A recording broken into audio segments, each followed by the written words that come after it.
Good evening and welcome to the PRL Indy Pro 2000 Elite Series, Round 3, heading to Indianapolis.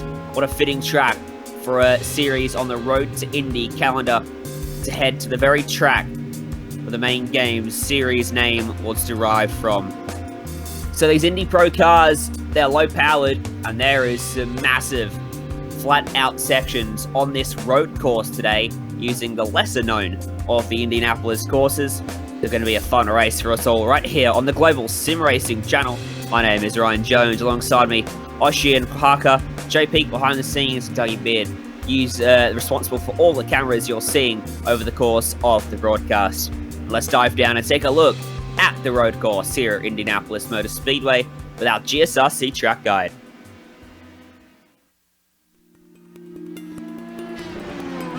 Welcome to the Indianapolis Motor Speedway. Though this track is by far more famous for its oval, which has been around for more than 100 years, road racing has become a regular feature thanks to the infield course built at the turn of the century. It has gone through multiple changes since then, but here on iRacing there are two road layouts to choose from. Both clock in at just over 2.5 miles, with the moto version including 16 turns and the road version having 13. The bike circuit is far less used on iRacing with its more technical start to the lap, but still runs in the traditional counterclockwise direction. The road circuit, however, runs clockwise and presents a stark contrast between the twisty infield portion and the incredibly fast half that runs on the oval. Passing is often difficult here, but by far the most popular spot is under braking down into turn 1. From there, drivers are taken through a series of corners with little chance to rest between them. However, the exit of turn 11 often proves to be the most critical of the corners, with it leading you back onto the oval. Taking what is usually turn 1 in reverse, drivers build up incredible speeds. This tends to cause slipstream battles to erupt and can often make for close, exciting finishes. Formula 1, IMSA, and MotoGP have all taken to the track, but currently IndyCar has become the biggest event the road circuit sees all year. Preceding the traditional practice and qualifying weeks leading to the Indianapolis 500, the Grand Prix of Indy has become one of the more desirable victories to claim. While there is still a proportionally small amount of history built on this version of Indianapolis, it's quickly becoming both a popular and well-used portion of this famous racetrack.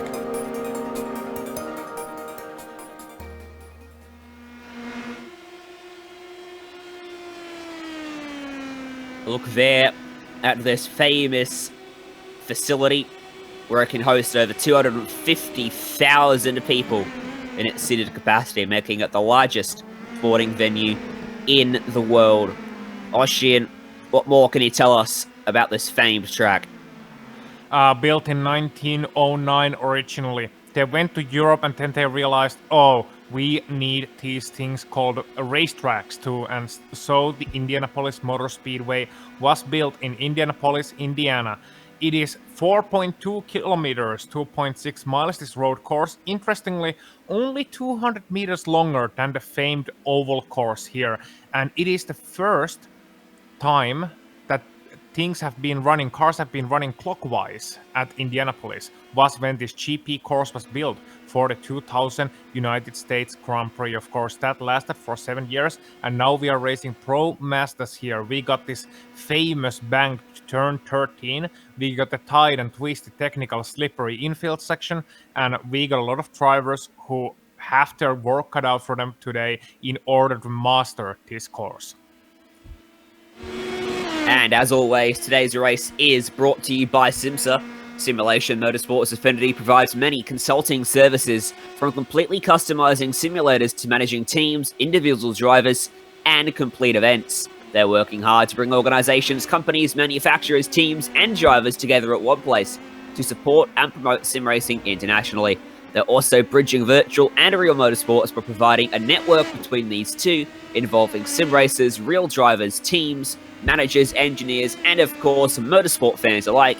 You can find out more about how you can get involved at simsa.net. And thanks to SimSA, let's take a look at our championship standings. This is how the drivers look after 2 rounds of competition. Nicholas Delp holding a narrow lead over Greg Seitz. Declan Eady and Mark McDonald are tied for 3rd. David Thoreau sat there in 5th, 16 points off. So a very big chance that our championship table could look completely different at the end of today's running. In the team standings as well, it's just as close. Aussie. Yes, Rust Racing Iron is sitting in first place, just 8 points ahead of the RSR Esport team. Team Talent 3 Wide is third, with Team Talent Kinetic, their sister team, fourth, and Rust Racing Steel is sitting in 5th place. And boy, do I ever love those team names, Ryan. They are certainly team names for the history books. Race details for today. This is how things are going to look over the course of today, same as we have come to expect from most PRL series, Aussie. Indeed, so round 3 out of 10, we have open setups here today, drive-thrus at 11 incidents, disqualifications at 20 incidents, bonus points for pole, fastest lap, 3 incidents or less, and we have what is said to be a 100 lap race. However, it is a 45-minute timed event, and that will, rest assured, run out sooner than 100 laps, because we'd be sitting here for quite a while, Ryan, otherwise. Yeah, I don't think this one's set to 100 laps. Definitely going to be a 45-minute race over the course of what is 2.5 miles or 4.2 kilometers, just a touch longer than the oval section of this facility. So qualifying, it is a 15-minute open session, which means drivers have got to vie for some track to themselves or vie to get behind someone when you head up onto what is normally turns 1 of the Indianapolis circuit, as you run clockwise direction as opposed to anti-clockwise. Nathan Lewis is currently our fastest driver, and he's just gone even quicker. Indeed, an interesting point of note, some drivers already are picking up the draft at some points, and I was just watching David Seroux, who passed Alex Guillon, and he was doing 7 kilometers per hour faster at the start-finish line when he was drafting all the way from the last corner. So that's the kind of idea that how much time you can make or how much faster you are when in the draft. It's about 6 miles an hour or 10 k's an hour in total over the course of the straight in terms of top speed. Of course, these cars are also starting to hit the rev limiter at some point, as the king of chins, Josh Chin, is coming towards the start-finish line. Let's see what he can do. So Greg Stites just went to the top. He's in the middle of a 4-car train as well, so Slipstream definitely helping him. Joshua Chin all by himself. There's a car just off in the distance, but looks like he's not going to register a lap on that attempt, so he's made a mistake somewhere on the racetrack and probably dropped a couple tyres off the edge of the black stuff and copped himself an off-track for his troubles. Here's David Seroux, the Canadian, right in front of fellow Canadian Alex Goyon. So Goyon back in 15th, Seroux in 3rd. Goyon going to get a nice toe off the back of Seroux here as he comes across the line. He does a 22.0, so no improvement for him. But for Goyon, he too wasn't able to improve. Greg Stites, he stays at the top with a 4/10 gap. Yeah, and if you look at Andreas Ake and Declan Eady, and then all of those other guys, you can see just huge, basically a huge queue of cars. Greg Stites, as you said, still in the lead. Mitchell Green behind him, Mark McDonald, as well as David McDonald in that same queue. And they are gonna run into a bit of a traffic jam here on the infield section, but they make up a lot of time on that banked oval section of the track. And Greg Stites, he actually was a little bit slow last time by. I think he was leaving himself a little bit of a gap for pit lap and draft tactics. That's what the qualifying, at least, is going to be all about, because you need the draft in order to be the fastest here, I think. And ideally, you want to catch up to someone just when the main straight is starting, Ryan. You do, and that is exactly what he is going to do as he closes to the back of Declan Eady. A couple cars in front of them on the track is David Seroux, Alex Goyon. I'd argue that this train does stretch all the way back to Stites. Andreas Ike just hanging on in there a few 100 meters back, as Seroux again can't find an improvement. Here comes McDonald, part of the big group of cars. Does he find an improvement? No, he doesn't. Greg Stites, he doesn't. His teammate, who was getting a nice slipstream, he wasn't able to improve. So you talk about being behind someone through the middle section of the racetrack. Dirty air we've seen already in the series is a factor, and it is definitely hampering you. So it's I guess it's a assumption of risk versus reward. Do you gain enough out here on the oval to overcome the deficit you suffer through the infield?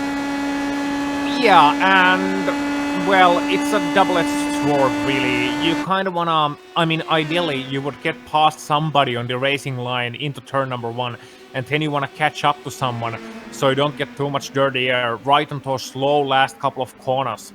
And then once you get to the straight, you get the draft again. Unfortunately, it doesn't always happen that way.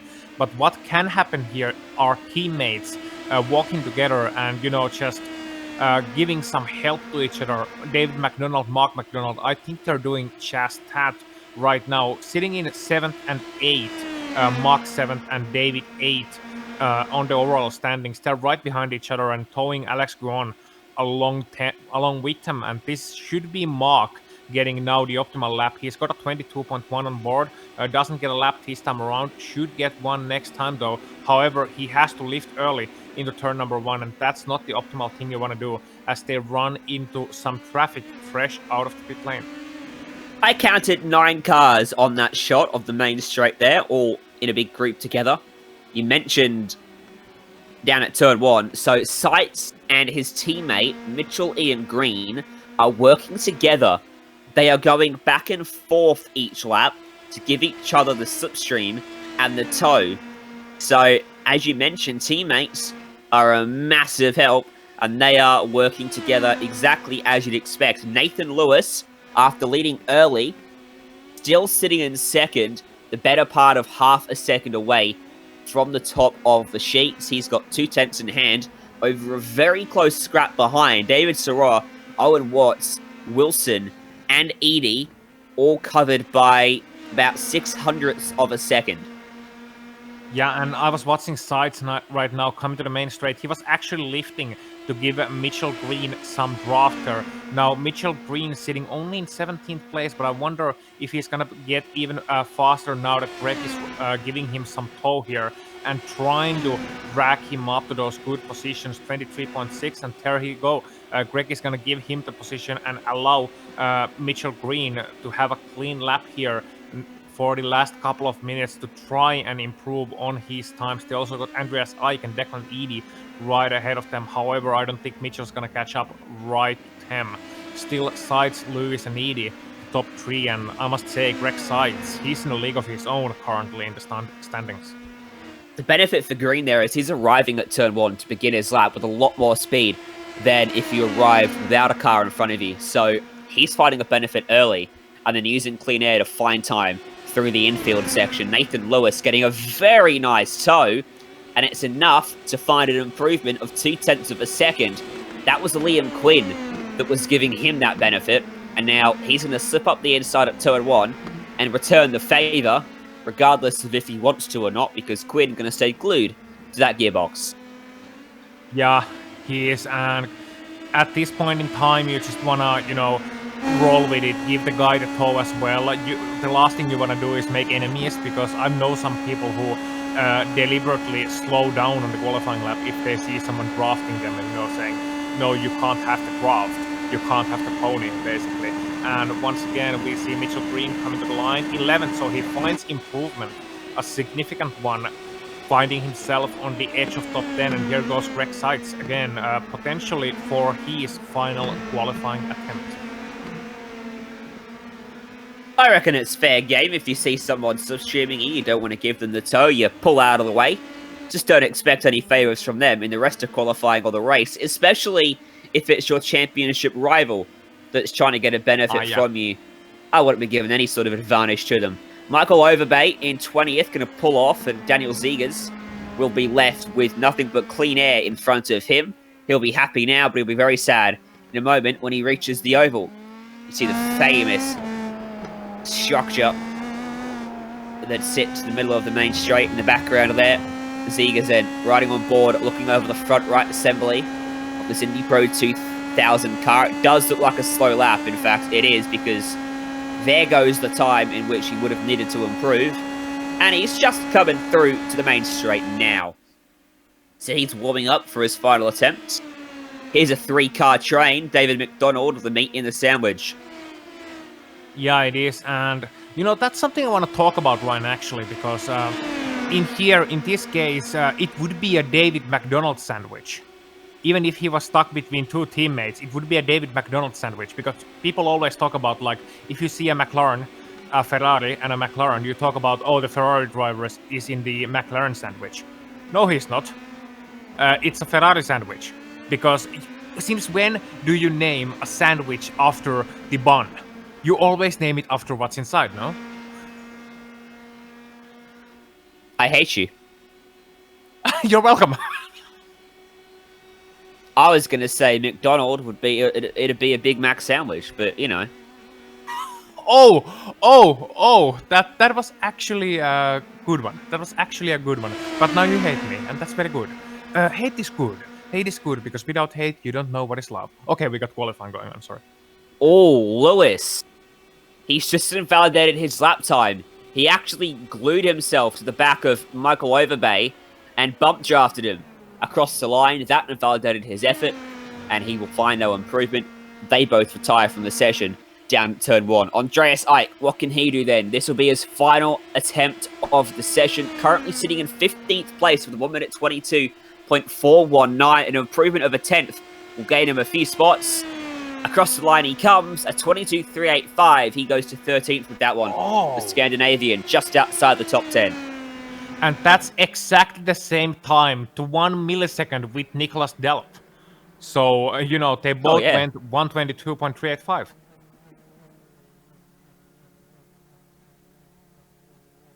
Well, that's it. Everyone's done. Nice and early here. Let's go through our starting grid for our race here at Indianapolis Motor Speedway.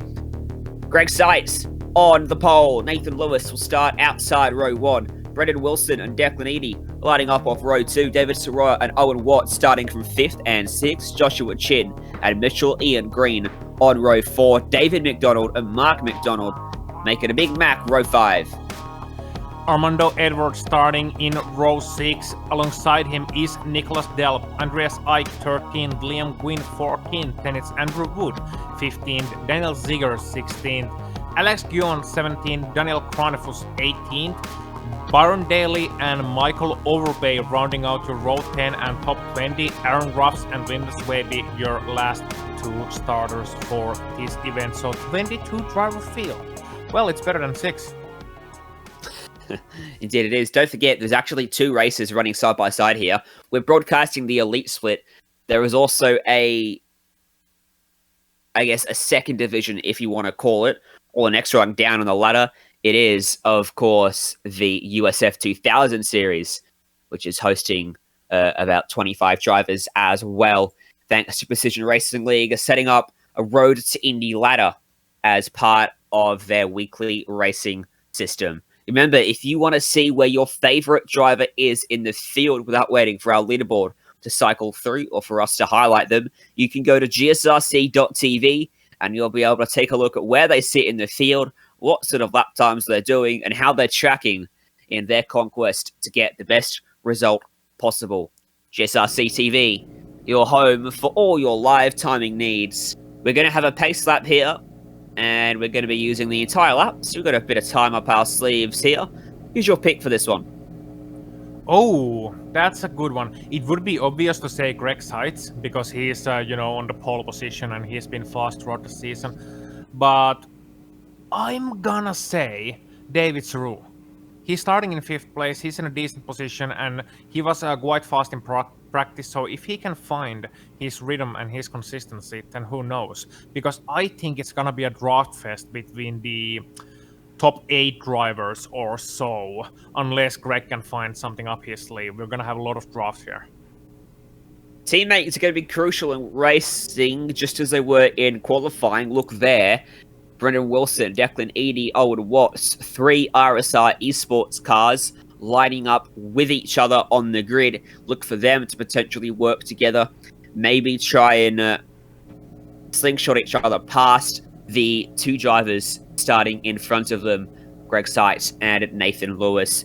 Going to be arriving at turn 1 with a whole head of steam as well, coming down at pretty much full racing speed thanks to the formation start. So turn 1 is going to be wild. Weather conditions for you at the moment, it is pretty standard track temp, 89 degrees Fahrenheit, 80 degrees Fahrenheit air temp, clear skies overhead, so a fair bit of UV shining down on the circuit, maybe a bit slippery in places. We need an alternate warning. You often see the signs on the road, caution slippery when wet. We need caution slippery when hot in iRacing. Yeah, that we indeed do, Ryan. Couldn't have said it better. 26 degrees Celsius air temp, 32 degrees Celsius track temp, and get your sunblock ready and get your shades ready, because you don't want to be out there without any protection. That would be just foolish. And these drivers, I think they're gonna need other sort of protection once they head into turn number 1, turn number 2. Always a danger spot here at Indy. Keeping up teammate talk, Greg Seitz from pole. His teammates, Mitchell Ian Green, David McDonald, they line up 8th and 9th. So they're going to have to work hard if they want to get up there and help their championship contender. There's a few guys with no help up inside the top 10. Joshua Chin and David Soror and Nathan Lewis. Maybe they'll all work together. If you can't find a teammate, find someone that wants to be friendly. Until the last lap, then it's every man for themselves.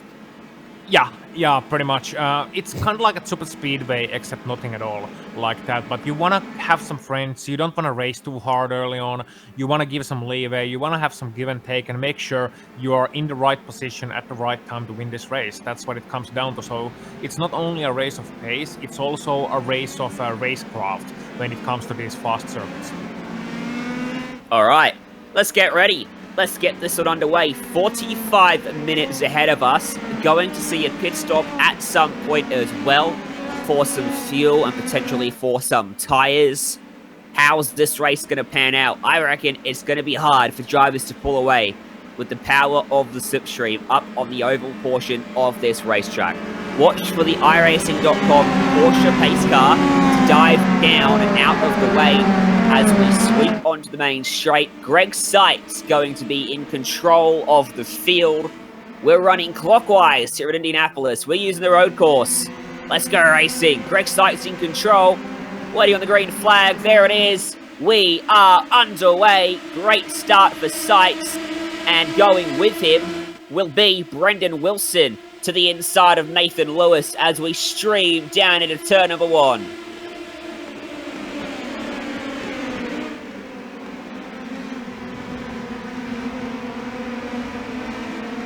Oh, they got through it.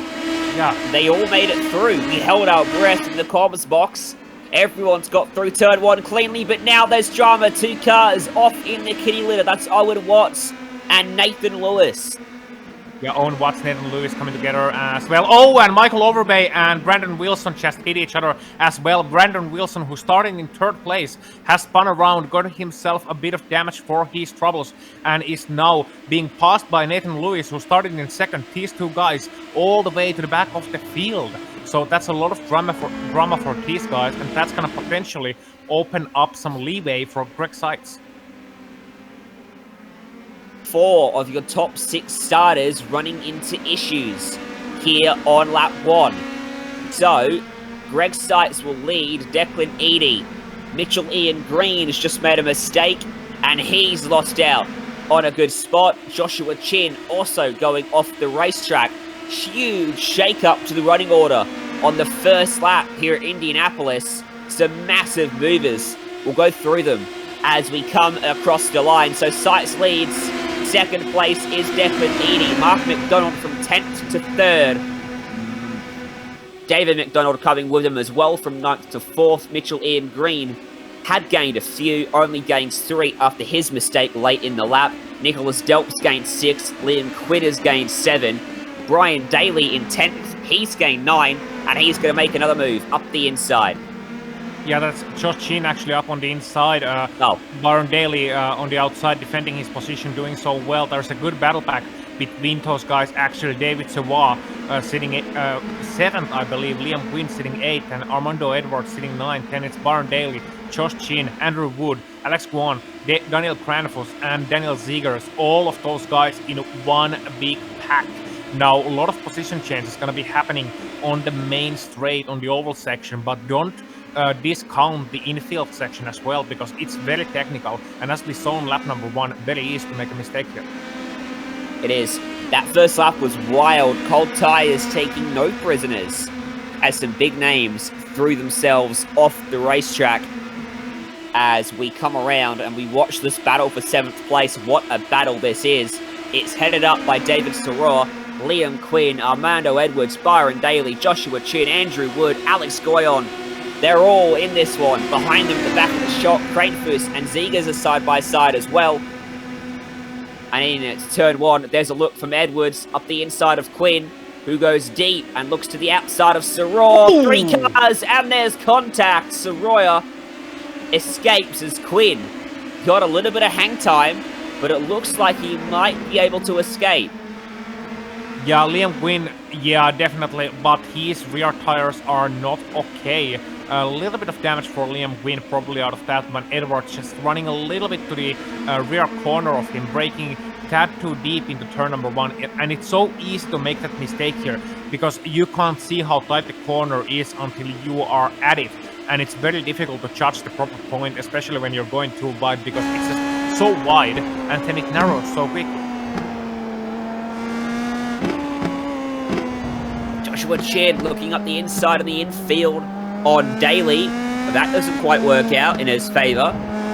Now he's going to look for the crossover move and get the run onto the oval section, which is exactly what he does. There he is, up on the inside.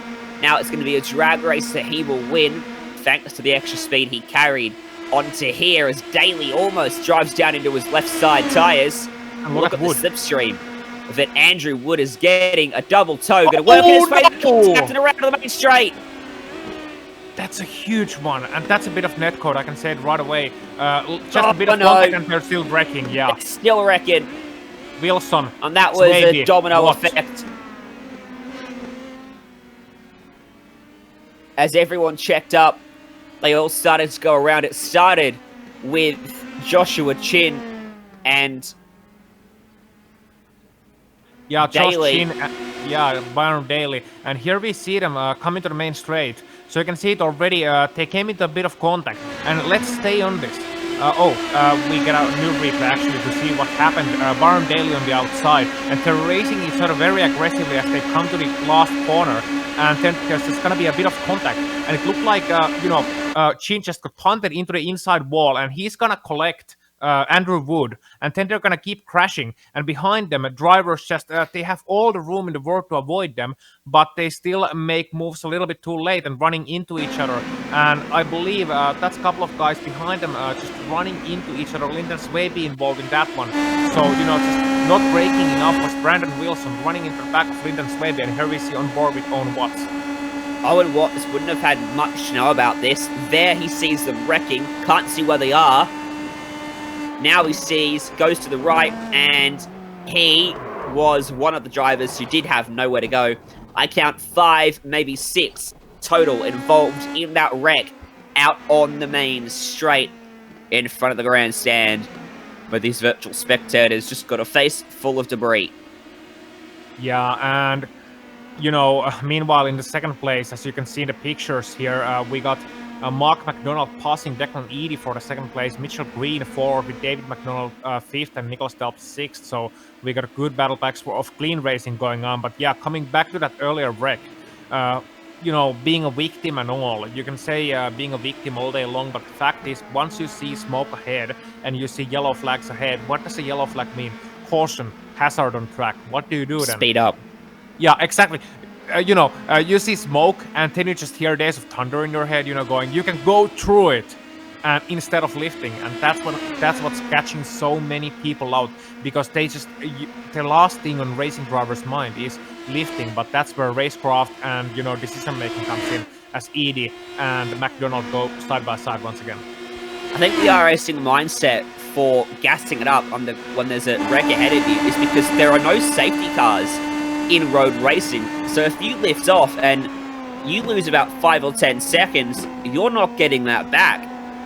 So you're, putting yourself at a massive disadvantage. It's one of the downsides to not having a full safety car implementation on road racing here in iRacing.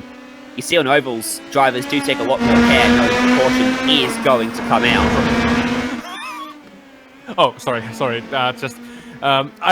It reminds me of NASCAR Racing 2003, actually. Old game by Papyrus, and created by a lot of the same staff that did iRacing.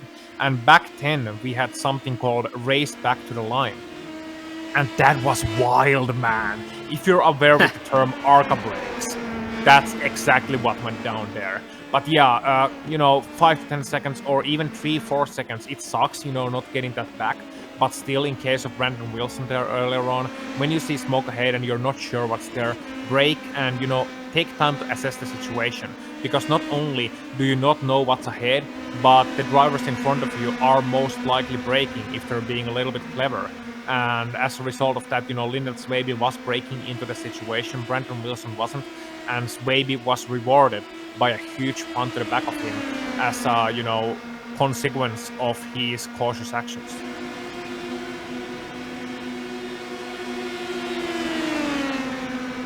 So let's watch this battle for P8. This is Armando Edwards and Byron Daly. Looks up to his outside.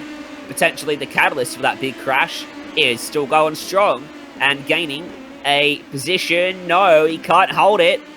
Edwards hanging strong, drives back around the outside at turn 2, and there's a spinner behind them from the back of the quartet, making it now a trio of a battle. It was him. Here's a replay. Yeah, here we see coming into turn number 1. So you got a 4-car back right now, heading towards turn number 1, and you see Alex Guillon just heading into the first chicane. And that's so easy to do once he's gonna exit there. Look, just getting a little bit loose over the curb, and then just, losing the control of his car. So at some point, he was just trying to, nail it, and was nailing it a little bit too hard. The car got caught over a bump, and then he was just spun around. Thankfully, no damage for Alex there. He's able to keep going, and the only thing hurting is his lap time and his ego a little bit. But he only lost one position, and that's to Daniel Chronicles. It was a very slow spin. Rear end slowly went around on him, and now we look again as, like deja vu, Edwards is trying to fend off Daly, who pulls to his outside. Will Edwards be able to hang tough and keep the spot through 1 and 2? Let's see. And that will be the case. In fact, he clears him a little bit earlier this time. Still 34 minutes to go in this race. In just 10 minutes, we've had enough action for what feels like half an hour.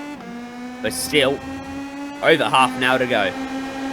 Yeah, and I wonder if Byron Daly is getting a little bit frustrated behind Armando Edwards right now, because he's seemingly unable to find a way past Armando right now. The New Jersey driver Armando Edwards still holding on to 8th place, and Daly, I think right now will be best set to actually follow course as we jump on replay here with Aaron Roofs heading towards turn number 1.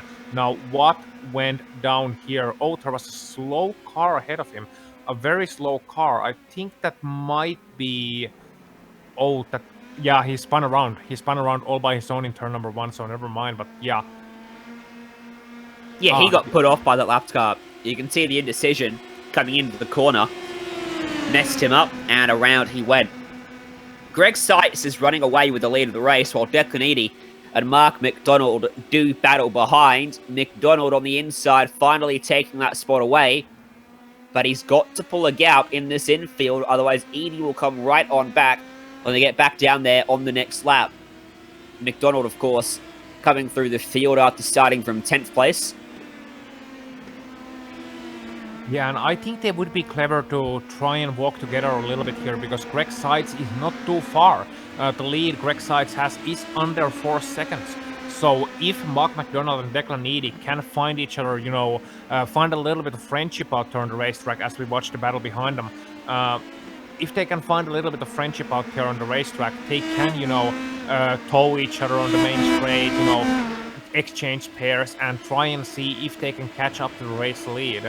That's what I would do if I was Declan Eady or Mark McDonald. I would be reaching out to the other driver. I would be like, hey, let's just bury our battle hatchets for a while and let's try and see what we can do about the race lead.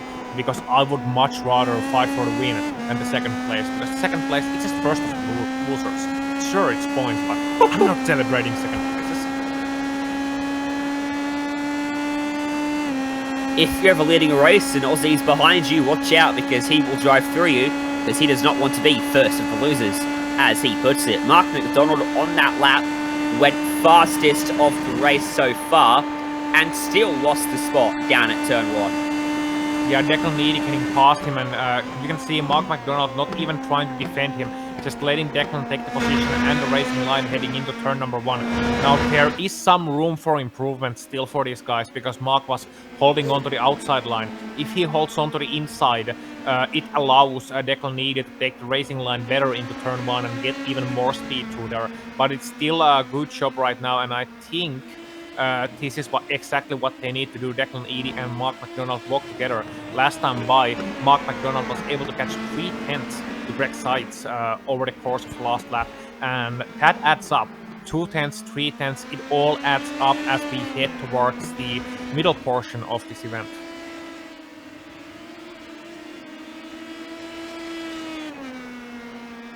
Here's the lap time comparison between our leader Greg Seitz and Declan Eady. You see him pulling away, and then last lap, they shut it down for the first time in, well, since the start of the race.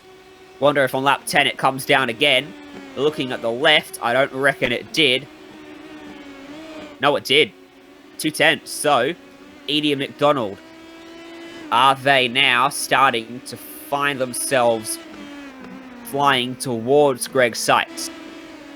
Yeah, the problem is that McDonald wasn't able to stay close enough to Declan Eady last time by, so it's once again Eady leading them to another lap, so they weren't able to get any significant use out of that one, because pushing doesn't really work in open wheelers. You're not really pushing the car in front of you ahead. You're just, the only guy that's getting any use out of this is the one in the tow. So they need to change places more often. However, McDonald wasn't close enough. Still, Eady, thanks to that earlier draft, was able to catch up. But I'm very curious to see Declan Eady's lap time this time around compared to Greg Seitz and what they do in the open air.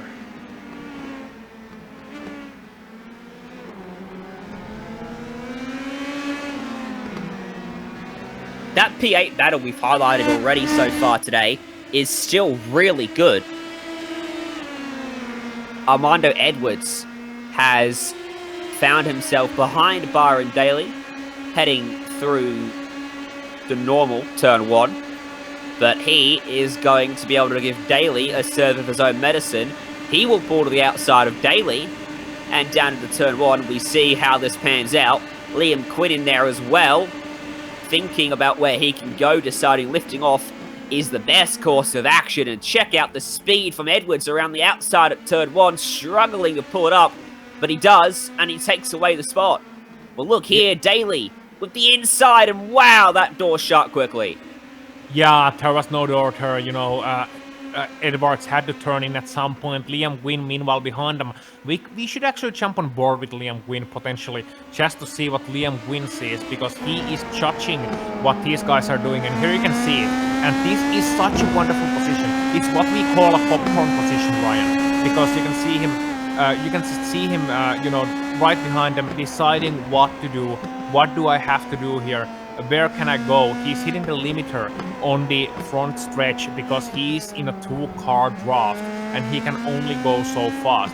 Right now he has time to calm down and, eat the figurative popcorn. Just open up his visor and stuff some popcorn in his face because he's watching this battle from behind.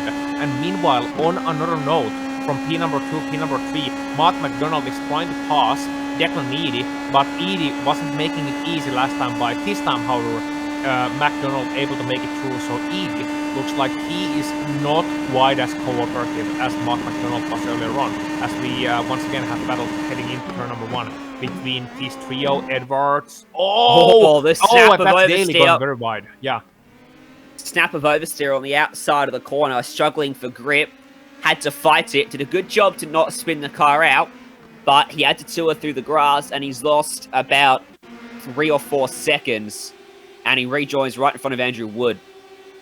Yeah, and here we see the replay. He's going to the outside, Baron Daly, heading into turn number 1. He's got the pass done, potentially, you know, on the outside. Braking later, but just going in too hot into turn number 1, losing it over the marbles.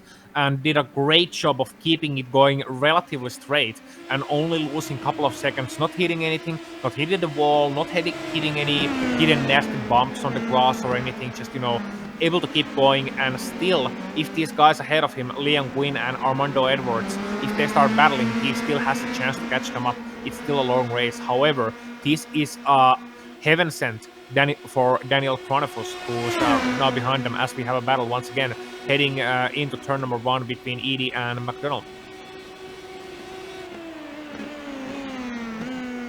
Do you sense a pattern forming in this race? Yes. It's a pattern of duos fighting, and it's a pattern of passes into turn number 1, and it's a pattern of waiting it out, which is exactly what they should be doing at this point. Hey, remember we highlighted that Edie and McDonald were starting to catch? Well, Stites responded and said, no, that's not happening, friends. And he's pulled it out to 4.3. So, yeah. Yeah, look there. Yeah, exactly. And you can see it on the lap comparison between Greg Sides and Declan Edie. And the reason for that is that Declan Edie doesn't look to me like he's as willing to cooperate as Mark McDonald is. McDonald earlier on, he was letting Declan Edie pass, no problem. But when it came to Mark McDonald's turn to pass, Edie was saying, no, we're going to fight this, and I'm going to fight this. And as a result of that, you know, they're not able to utilize the slipstream. And I don't think either of them has the single car speed to match Greg's sides. And who knows, maybe Declan Edie is thinking, I don't have the greatest of speed, so I don't, you know, I want to battle this, I want to fight this, instead of, you know, playing fair with Mark McDonald and risk losing ground to him and, you know, dropping off from behind him. They're at full noise when they get down to turn 1. Declan Edie, 260 kilometers an hour, he tops out at. Mark McDonald. Excuse me. Mark McDonald actually lifted off.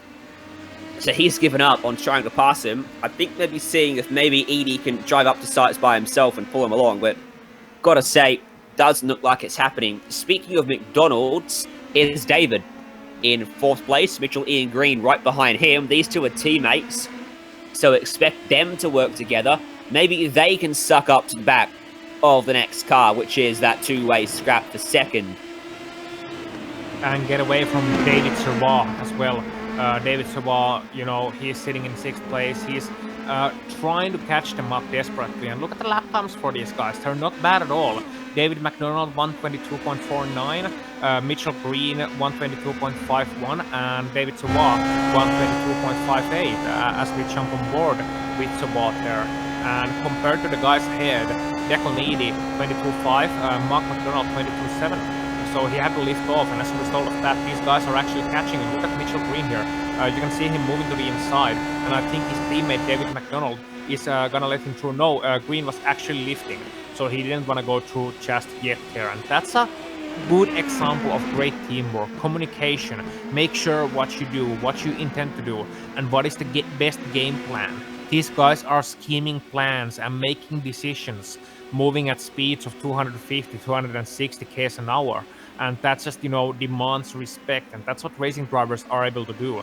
Because on the main straight, normally for any normal fault, it would be a terrifying experience to drive such a little car so fast. And these guys are like, you know, I'm having time to breathe down the straight line in the corners. I'm just driving at a calm pace, and, you know, just thinking about what should I do right now to be in the best possible position come the end of this event.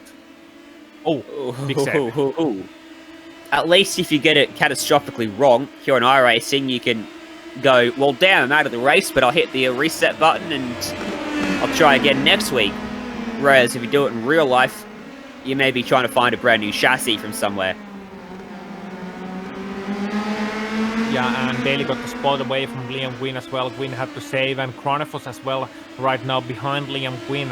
And Daniel Chronifos, as a result of what happened earlier on between Baron Daly and Armando Edwards, Daniel Chronifos now finding himself in the draft, and he's pulling Andrew Wood along. And Alex Guillon will be watching this like, oh, I want to get into this too. So once again, it's going to be potentially a big battle pack as we are on board with Daniel Chronifos. Already on the limit up, and as he pulls out into the air, he will find no advantage. Oh, they both locked it up heading into turn 1. Chronifos was just able to slip up the inside and not into the back of Liam Gwyn, and that will net him the spot, but I reckon that was a little bit more dicey than he had intended.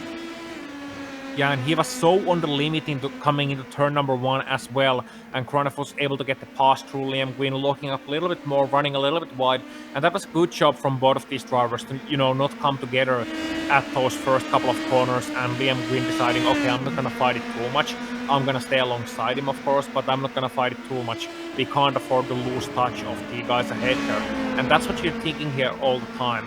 More so than at normal road events. Normal road events, you're just gonna battle, but since you got the draft element here, and the draft is so important, you're always thinking, at least one part of your brain is always thinking, okay, where do I have to be in order to get the draft from the next guy onto the next straight, because that is such a big thing. It is kind of like DRS in Formula 1. Oh, and Liam Gwyn is heading to the pit lane. Yeah, So, he's opening up again. first of the pit stops, Liam Gwyn. It is a super duper long pit lane at Indianapolis Motor Speedway. It is an absolute eternity. He's been on the pit limiter since we first highlighted him being in pit lane. Still hasn't reached the first of our pit stalls. There he does. And he's got to get to his first. Now he finds it, pulls it up on the jacks. Yeah, Rear end getting propped up in the air. Or maybe that's just the angle of the tyres. Don't forget, the rear tyres are actually bigger than the fronts here on these cars. Yeah, I would like to see a rear-wheel drive race car with bigger front tires than the rears. That would be funny. That would be disastrous. Depends on how you set it up, but yeah, and depends on the power as well. But yeah, Liam Gwyn back on the track. Now, Liam lost a couple of seconds, I think, on the pit stop due to the nature of not only him pitting as early as possible, but also coming very early to the pit lane. I was watching him, and he was spending a good 2 to 3 seconds, which he could have been braking. He was already breaking down and, you know, taking it, not breaking down as in broken down, but breaking down to the pit limiter speed. And he wasn't quite, you know, brave enough. Alex Guillon, let's see him coming to the pit lane as well as Chronifos. And those guys are, well, Chronifos was being a little bit careful. And let's see, Guillon, is he able to gain any time? Yeah, he was quite careful too, but, you know, less careful than earlier on we saw with, I believe it was, I forgot who it was. Who it was? Win. There you go. Memory of a goldfish. And you can actually see them exiting the pit lane as well at this point in time. Chronifos coming to the pit exit, as is Alex Guillon. Chronifos now, where he's going to come back in comparison to Liam Gwyn. Answer is ahead of Liam Gwyn. In fact, Guillon is going to get past, but Liam Gwyn still ending up behind Daniel Chronifos. So these guys are going to continue their battle a little bit further back. And Gwyn is spinning out as well, and this is so surprising at the exit of here. You expected him to do it on the cold tires, but no, he did it on the second fast lap, or first proper fast lap, flying lap there. And you can see him heading into turn number 1. Everything's gonna be fine here. He's gonna brake just fine into turn 1. He's gonna see ahead of him Daniel Chronifos returning to the track ahead of him, and he's gonna, you know, maximize the exit of the chicane.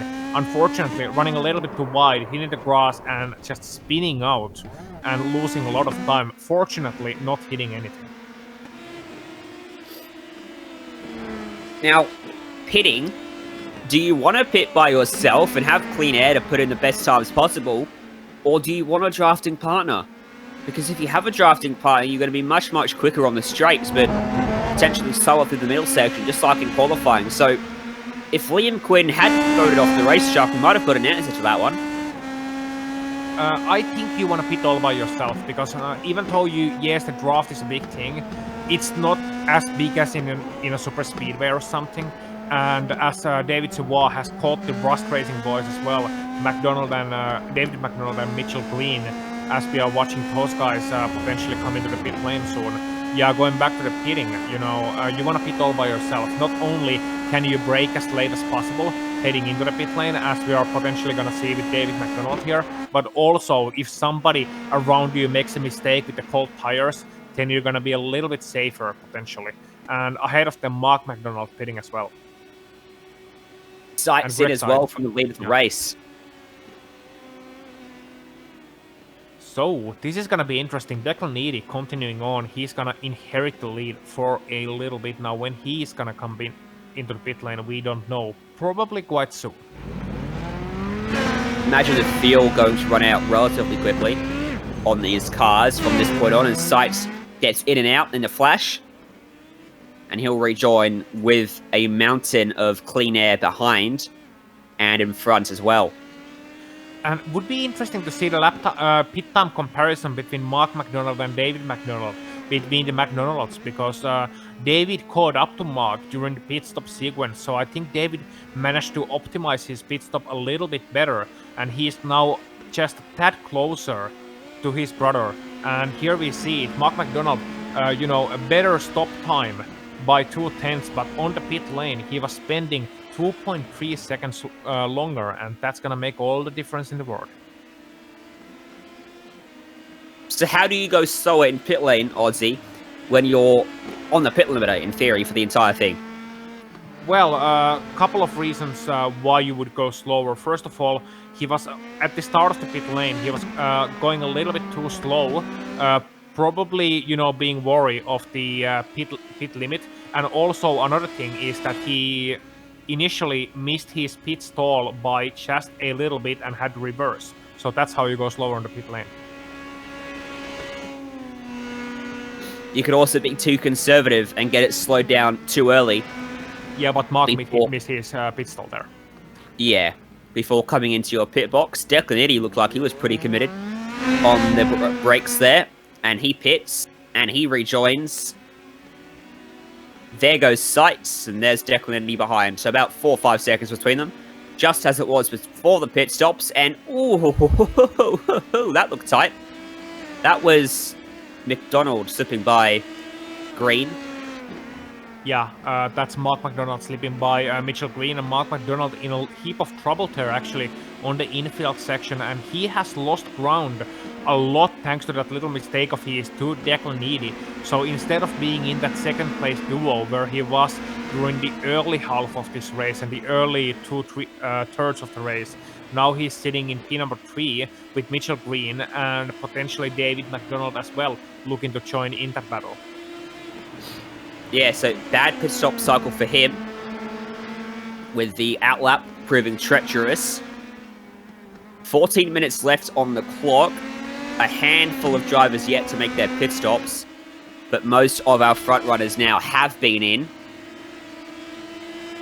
Yeah, and can we give some love to Greg Sights here on the race lead?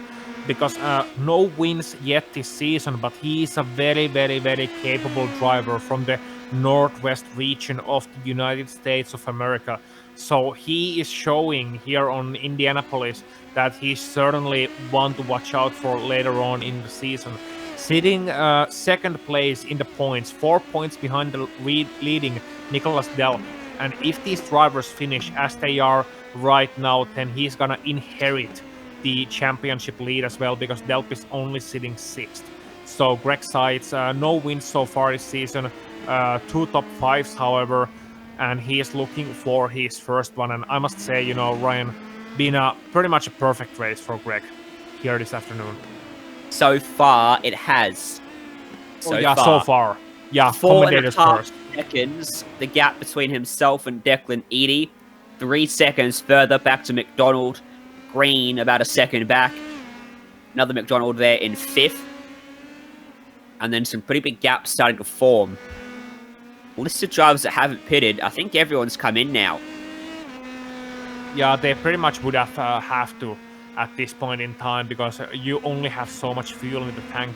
And remember, these cars are actually fuel limited to 65%, which is, funnily enough, same fuel limit as PRL is using in their GDE series, which runs on Wednesday nights here at iRacing Esports Network and Global SimRacing Channel. So that one is very interesting to watch out for. However, these cars only run around 30 minutes with the limited fuel, whereas the GDE cars run around 40 minutes in their 1 hour event. So, a lot of fuel limited races, and that's an interesting point, Ryan, to talk about fuel limits, because a lot of time people are for the fuel limits in terms, it's gonna enforce a pit stop, gonna bring a bit of strategy into the event, whereas I'm not that big of a fan, actually. And the reasoning for me not being a fan is that usually it ends up with the first half of the race being fuel saving and being in the draft, just so you can pit as late as possible and put in as little fuel as possible, and then you're gonna race for the last 15 minutes. But I can see the appeal.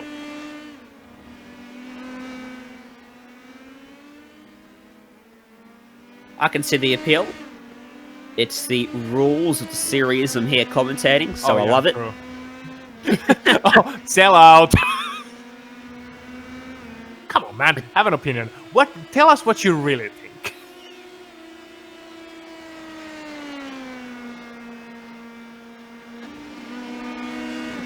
I think America. No, I'm not finishing that sentence. No. Yeah, in P7 we actually have a battle between Armando Edwards and Baron Daly. So these two guys back at it with Baron Daly on the outside, and this has gone wrong for you before, Baron.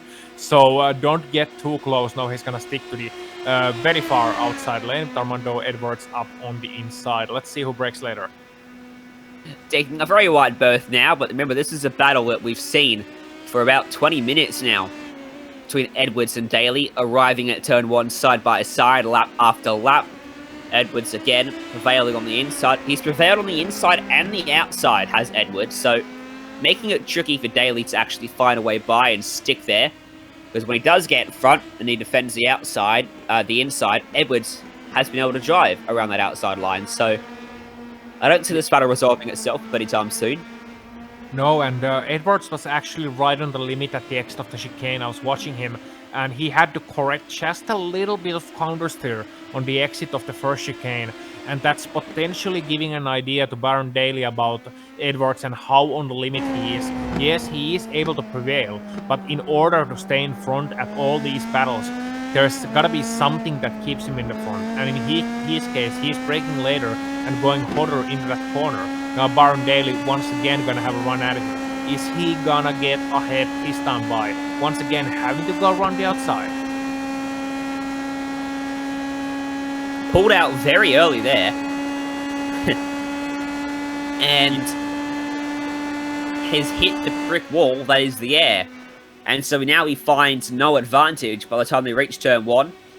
Oh, he switches to the inside, and he can't get on the brakes late enough, but that was a bold move from Daly. Yeah, he did it wrong, though. Yeah, he did wrong. Oh, and there goes Edwards. I was watching him going sideways a little bit last time by, and now he's lost it. Oh, he comes back again, but Daly goes through. So Edwards running out of tires there, going in a little bit too hot, and Baron Daly fighting an overtake where we didn't expect it. And Ryan, here is the replay. So Armando Edwards, we're on board with him. Edwards did a good job not to change his line when he saw Daly making the switch behind him. He kept the car straight, kept it within the rule books, and then watch here, out of turn 2 and into turn 3, the car steps away the rear end, has to overcorrect it, or has to correct the oversteer, and that's enough for Daly to step on through and pull about a 5 car length gap. Yeah, and you know, Edwards was a little bit too late on the brakes, and Daly got a good exit out of the first chicane, and that's what set up the pass, because Daly was on the inside, which we didn't see on the onboard shot, but we saw on the initial TV cam shot. and that caused Edwards to brake too late and make that mistake. So good job from Daly in not getting faster, not getting frustrated behind Armando Edwards, but instead, piling on the pressure. And I think it all started last time by when Edwards went a little bit sideways on the extra first corner. That's what gave Daly hope that, hey, this guy is going to crack sooner rather than later. Don't forget, Nathan Lewis started this race from second. Multiple times he's put down a new fastest lap in this race. He's got some blistering pace and probably might have been the guy to challenge Sykes had he not made that error on lap 1.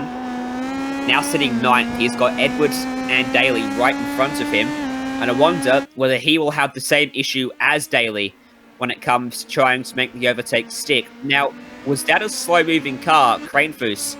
It is, and he was slow. This is why. Yeah, we come to the replay here. Kranefuss, watching him coming to the final corners of the track and just going a little bit sideways, snapping it under braking and having to claw his way back from the gravel trap, from the grass. And I think that might be a technical issue, the way he got going. Meanwhile, we are on Lewis, or we should be on Lewis, who is coming right up to Armando Edwards and Byron Daly. They're on the main straight. Lewis gonna look to the inside, and Daly, Edwards not defending it too much. In fact, Edwards gonna look to make it 3 wide, and they come into turn number 1. Lewis brakes latest, and Edwards gonna have to yield and give him room. Meanwhile, Daly braked a little bit too late, leading this pack, getting a little bit loose, and Lewis has potentially a chance to take both of them here, Ryan. Yeah, Edwards was trying to get as much draft as he could off of Daly before edging it over to his inside, thinking about 3 wide. In the end, didn't brake late enough to get alongside Daly. Lewis was able to clean him up, not able to get through on the next car, but watch down at turn 1 next time by Lewis, going to be a big challenger here, and potentially going to put himself back up into 7th after running outside the top 10 for a lot of this race after early issues from the front row. 5 minutes just over left in this race, a 5-second margin for Sykes, 2 seconds separating the other 2 podium sitters, so the top 3 looks settled. The battle well and truly on at low, 4th, 7th on back. Yeah, and Lewis and Daly both struggling with their tires a little bit at this point in time. You can just see them wiggling around their corners. And Lewis here gonna look to the outside. Is he gonna go to the inside? No, there was no room there. So Lewis going to the outside, and look at him just flying past Byron Daly, who I think might have a little bit lower straight line speed. Oh, Daly gonna come back to the inside toe.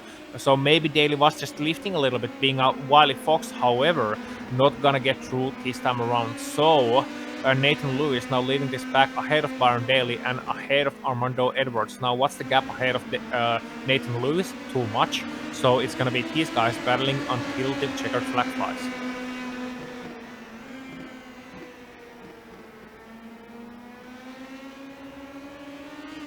Now, the key for Daly here is to not let Lewis get away in the infield. If he doesn't, then he'll be able to slipstream and slingshot back on by when we get around to the front straight and over the bricks. In fact, he's doing a very good job here of not letting Lewis get away. So watch for this battle to resume back up onto the oval. Out of the infield section we go. The exit here crucial for Daly. Lewis taking a lot of the inside there. Obviously not giving him an off track or a slowdown because he's able to carry the speed out onto the oval. Now here we go. There's about 4 car lengths between them. Now it's 3. Now it's 2. 1. And here comes Daly. Lewis going to cover the inside, driving it along the concrete on the right.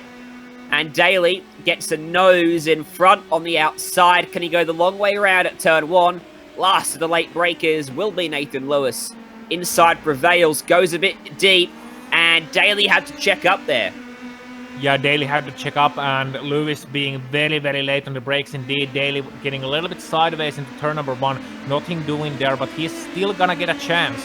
Now, crucially, as we are on the dying moments of this race, at the yard of bricks, on the start-finish line, Nathan Lewis was a little bit ahead. So if it goes like this on the last lap, Nathan Lewis is going to win this battle. But, I don't think Baron Daly has said all he has to say about the 7th place just yet. And Armando Edwards, meanwhile, hanging back just a little bit.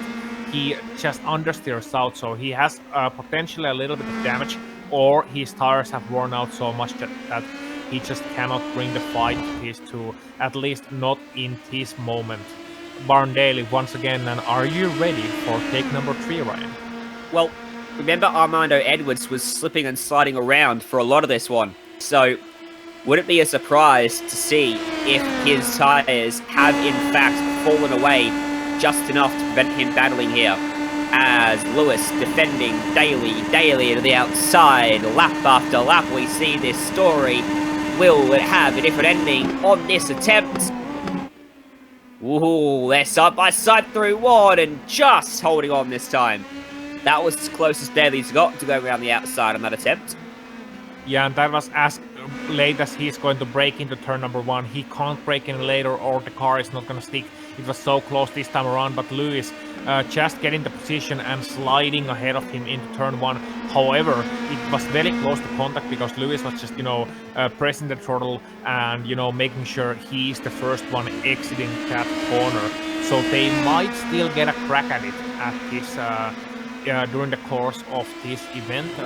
Meanwhile, a little bit of an update, no need to go to it, from the top 3. Greg Seitz, Dickel Needy, and Mark McDonald are going to be your podium runners in this race unless something spectacular happens. But behind them, the battle still going on for the 7th place.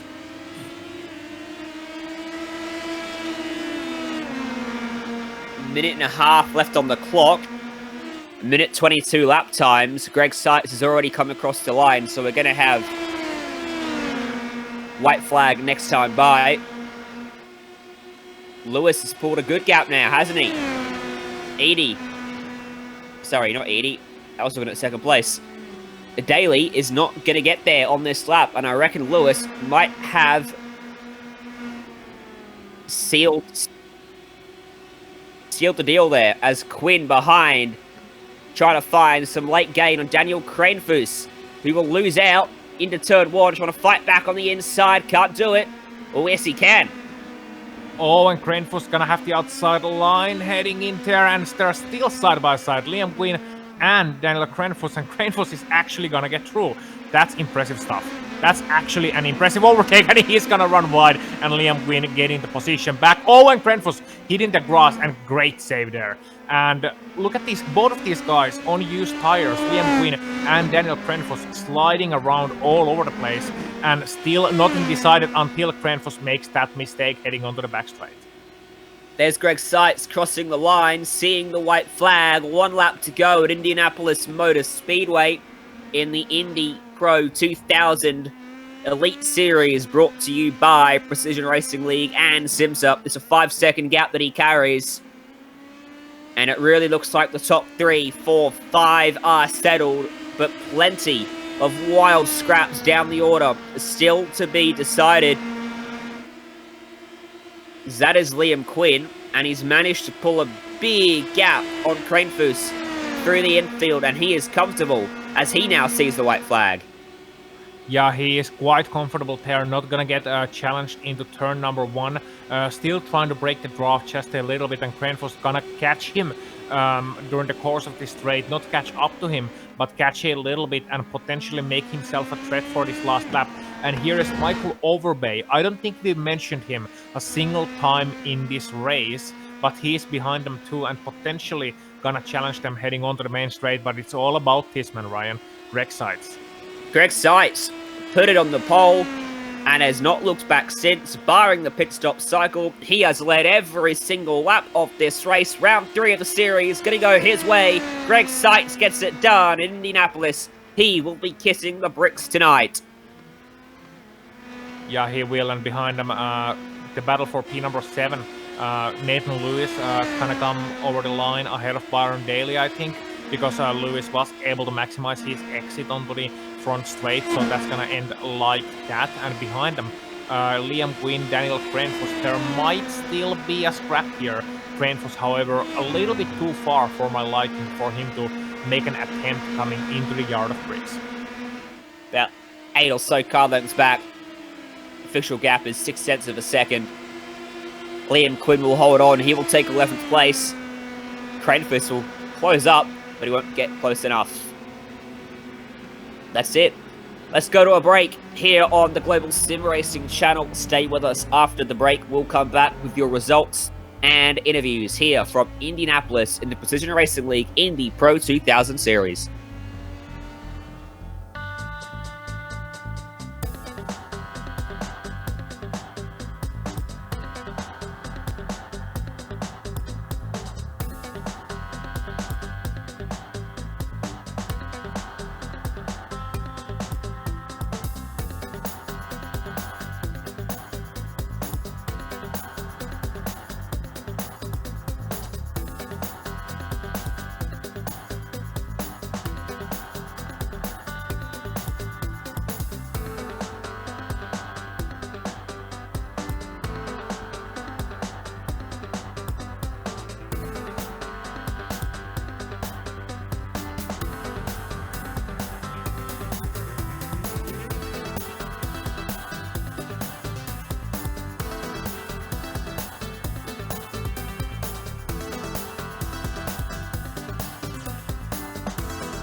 Welcome back to the Brickyard, Indianapolis Motor Speedway. We used the road course today, and what a race we saw. Full results right here on GSRC. Greg Sykes winning by 5 seconds in the end. Got that gap out early and held it steady from there on out. Declan Eady, Mark McDonald scrapped away in the first stint. In the end, Eady will come home second, McDonald in third. Mitchell Ian Green and David McDonald will round out your top 5. Then Nicholas Delp, Nathan Lewis recovering the 7th after an early issue. Byron Daly and Armando Edwards, Daly winning that race-long battle, and Alex Goyon coming home in 10th. Liam Gwynn coming home 11th ahead of Daniel Chronofus. Michael Overbay and then David Savoy 14th, and the last driver on the lead lap, Andreas Ike, Aaron Ruffs and Andrew Wood are gonna finish this race one lap down in positions 15, 16 and 17 respectively. And then the list of retirements: Josh Chin, Daniel Zegers, Lyndon Swaby, Brandon Wilson and Owen Watts are all gonna be classified as out of this event. So 5 retired drivers and 17 drivers finishing this race. And I believe, Ryan, you might have some interviews coming in soon enough. Yeah, let's have a quick chat to Greg Sykes. Congratulations. That looks like a pretty comfortable victory. Yeah, it was. I guess stuff happened behind me. I didn't really see what happened, but it looked like there was an incident behind me. And then after that, it was just kind of head down and try to keep putting in consistent, decent laps. There were many incidents on lap 1. Most of your fellow competitors from the top 6 threw themselves off the racetrack. If we rewind all the way back to qualifying, that's what set this whole thing up for you. And you spent qualifying basically locked in step with your teammate. Talk us through how you two work together. Mitch and I just practiced together. We figured that, this is a pretty easy track to take advantage of the draft, obviously down the huge long straightaway. And so we just basically swapped places each lap and tried to stay close to each other and get a good run coming out of the final turn. And then just, push hard on the next lap and then rinse and repeat with the other guy behind me, with Mitch and then me and back and forth. And we kind of worked it out. It's not a huge advantage, but because you give up half your laps that way essentially, but in the end it was well worth it. All right. Well, it certainly worked out well, and I think catapulted you into a very good spot where you were able to run away with a race. So, quiet race for you. We look forward now to the next few races, and you can start getting ready for them. What are you looking forward to? Just more. I'm hoping for more technical tracks, a little less roll, a little less oval. But I like the more technical tracks. So I think we have some coming up on the schedule fairly soon. Who do you want to thank for getting it done for you today? You guys, as usual, for the broadcast, PRL for sponsoring the league, and our sponsors, as well as my team. As usual, we work really hard together and work together well. And overall, they did a great job as well. Looked like a bunch of us did. I think we're in the top 5 or 6, so that's a fantastic team result for both teams. Certainly is. Thank you for joining us, and congratulations once again. Yeah, thank you. So that was Greg Sykes, your race winner, your pole sitter, and now Aussie standing by with Declan Eady.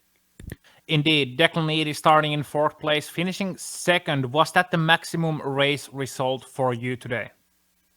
Well, I think I'd say so. Greg kind of had the run of the field, and right off the start, I had to check up when Nathan spun off. So he had already put up a 2.5 gap, so I was out of his draft. And, Greg's been fast in the officials all week, so I knew pretty much at that point it was a game of holding on to 2nd. So you were running together with Mark McDonald for a long time during that first stint. Did you guys have any communication about working together and trying to catch up to Greg, or was it just both men for themselves? Well, we didn't share words like over the voice chat or anything, but I think there was sort of this understanding that we were both trying to stay ahead of the guys in front of us and not so much trying to catch Greg. I mean, we each gave each other kind of a shot to see if the other one could push and close in. But once it became clear that we weren't catching Greg, it really just became kind of a battle, but be mindful that there's only a 3-second gap behind. But it was a great battle. So. Yeah, congratulations for the 2nd place today, Declan. And who do you want to thank for getting it done for you today? Well, like Greg said, you guys for putting on a nice show. Team RSR Esports, we practiced together, got the setup working. That was nice. And our sponsors, ButtKicker, Abruzzi Simulator Racewear, G Performance, Rosso Sim Racing, as well as our social media partner, Formula Hypersoft News on Instagram. Thank you, Declan Eady. And next up, I believe we are on to Ryan Jones, who's going to interview our 3rd place finishing driver. 2nd runner-up today, 3rd place at the line, Mark McDonald. Look, a pretty busy race for you today, especially in the first half. Yeah, hey guys. 2nd runner-up sounds pretty good, but 3rd place, I think, is how I feel. No, I'm super, super happy with the race and super proud of the entire team.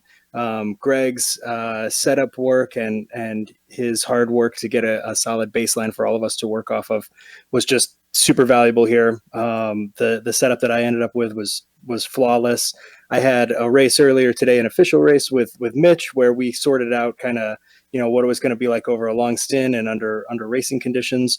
So the entire team pulled together, and every lap there was somebody on the chatter saying, oh, we've got 2 seconds back to this person and 3 seconds back to this person.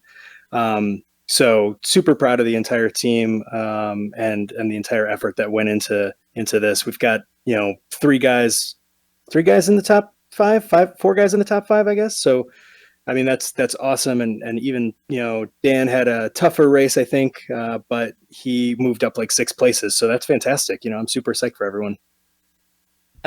You had a massive battle with Edie early on, but then the pit stops happened and you fell away. Talk us through the error there. Yeah, I saw the guys in my brother's pit stall and Dave's pit stall. They all had ice cream. Totally, threw me for a loop. missed the breaking point that I needed, ended up having a backup. And, then they got me up on the jacks. They gave me some gruff about it, and then they let me go on my way. So my crew chief, not super happy about that. And that's probably that mistake is on me. So I'm pretty bummed that kind of, killed the race with Declan. He drove a great race in the beginning. I heard his interview. I don't know what he's talking about. I was trying to run him as hard as possible the entire time. No cooperation, take no prisoners. No, but he kept it super clean. I really appreciated that.